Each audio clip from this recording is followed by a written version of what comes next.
Did you know Kizer is making a true budget line of knives? I didn't either, so we're going to take a look at them today. So a couple things we should address first. Number one, Kizer sent these out for review, so that's important. We're going to assume that these are the best quality versions that you can get. And number two, I've also taken them out of the box and played with them. I hope you will forgive me for the theatrics of having the box reveals. Now, these are budget-oriented knives made by Kizer. Now, Kizer is more in the mid-range. Like they kind of usually run between like the $60 and the $160 price point, and sometimes even way higher than that. But these are all kind of similar in construction. They're all G10. They're all 9CR18 MOV blade steel, and really simple, ambidextrous pocket clip designs, right? I think some of them are a little bit better than others, and I think they have more coming down the pipe. And I'm going to briefly go over them, but I'm going to talk about them mostly in the position of the market. Where do these knives fit? Are they something I would consider over other knives that are already in existence? That's going to be really important. So we'll start with the first one. The first one is called the Yacht. And it's probably my least favorite of the bunch for the simple fact that they have done these weird cutouts that do not align with pretty much anyone's hands. So the general rule with knives is if you see one that has a bunch of cutouts, unless you put your hands on it yourself, like you've actually tried it and it's perfectly meshed to your particular hands, it should always have one cutout and no more, and then it should be pretty much straight across for the rest, because otherwise it will never match your hands. Like look at my hands, it puts me right on those two humps and it's not particularly comfortable. The action is phenomenal on these knives, which is what I would expect from Kizer. Kizer is just very consistent. Very, very nice. And I do really like the quality of G10 that they're using here, which has a really good grip to it. So all of that's pretty good. You have a deep carry pocket clip with recessed screws. Yeah, solid. Right? It's a solid construction, solid generic knife. Now the next one up on is probably my favorite on the table. It's a button lock. It is a 3-inch blade. There comes in a couple of different color combinations. This is black, and of course we have natural G10 over here. I adore the blade shape. So the blade shape is fantastic for almost anything you'd want to use it for. It's real tall and relatively thick, so nice tough blade as well. The jimping goes all the way out, which is appreciated, and the action is fantastic. Like, really good, in fact. And thank you for please making the pocket clip ambidextrous on very much an ambidextrous lock. So all of that is great. They've done a very good job with these knives as well. A generic button lock that comes in under 3 inches, but what isn't so generic, at least in my opinion, is the width of these handles. A lot of times with the 3-inch knives, they tend to be really narrow, and I don't find those particularly comfortable. This one actually I like quite a bit. I'm actually a big fan of this design and style. It has a relatively neutral handle, so most people will be able to fit it, and because of its width, I think even if you're falling off with your pinky, I think it's still going to feel very secure. So nice job there. Now the last one on the table is called the Swedge, and this is probably about as generic as it gets for a liner lock in 9CR18 MOV, G10, once again, all nice quality, really good fit and finish, black wash on this particular blade, and of course it's got to have a Swedge if it's called a Swedge. Jimping going out farther, something I've always liked about the Kizer knives that I've tried. And I didn't mention it, but this is true of all 4 knives on the table. They have proper sharpening choils. So they execute their knives very, very, very well. They put the whole package together, and they have a very, very good combination.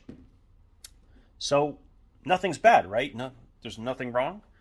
There's one issue, and it's the thing that I think plagues a lot of companies, especially larger companies, is they maybe overvalue the knife in the marketplace. So these are all 9CR18 MOV, which is a slightly worse version of 440C by performance. Okay, it is. And you can buy 440C knives from companies like Ganzo for around $20. Now, they're not going to have the consistent quality control, so we have to assess some value for that, right? We got to assess some value for the quality of G10. And we got to assess some value for the the button lock mechanism, which they have done a very good job in making work really, really well. They've also, they've cut out some weight savings in the liners, and they've done a couple of things. Also, don't forget that they also have better quality, customer service. All of those things we have to assess. Okay, so we can start raising the prices. But then we start finding companies that have a lot of those features and similar materials coming in below the prices of all four of these. So all of these are marked at like $65 MSRP, but they're being sold on Kizer's website for like $48 or just under $50. Okay, so if we pull in some other knives from companies that are well established like Civivi, what can you get under $50 in the same materials? You can get something like the Civivi Praxis, which in my opinion has a bit cleaner lines than something like the Swedge, and is in the same materials for less money. So $42 for this. In their budget line, Sencut, you're having micarta here with a button lock, multiple deployment options for around $45 to $46, and they have a bunch of other variants as well. I would even argue that this knife was pushing its boundaries on pricing. I probably would picture this more as like a $42 or $43 knife than a $47 knife. And I still think it's slightly beating out the Kizers, even with the things that I've already mentioned. Now, if you get into ultimate value, right, the knives that are truly like outliers in the market, we have to address the elephant in the room, which is Migron. Migron is a company that's producing some of the best value knives currently on the market. This knife comes in at $36 right now. $36 for a mill titanium pocket clip, contoured G10 scales, okay? Crowned spine, 14C28N blade steel that is hollow ground, brass bolster, ridiculous action, and one of the best flipper tabs I've ever seen. And they have a variety of knives at just around the $50 price point with very similar stats, right? 14C28, G10, mill titanium pocket clip. So in order for these to truly be competitive, and we're going to take into account the fact that Kizer has great customer service, really good quality control, and they tend to deliver, right? I can't see paying more than $40 for any of these knives. Now, that's not far off from their current price of around $47. And we have yet to see whether these are going to be priced appropriately when they hit Amazon. But we already have pricing on Blade HQ, and it appears to be basically the same at $47. And I do think there will be a couple people who will buy them.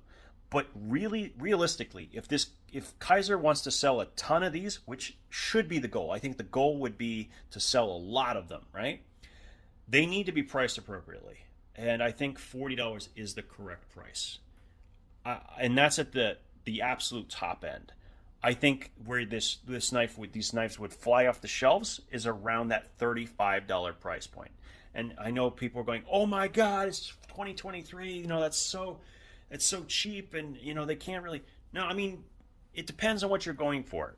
In my opinion, the way I look at these for Kizer is that these knives are like a teaser, because Kizer makes some of the nicest mid-range knives that I have seen on the market. They really do. Hold on one second.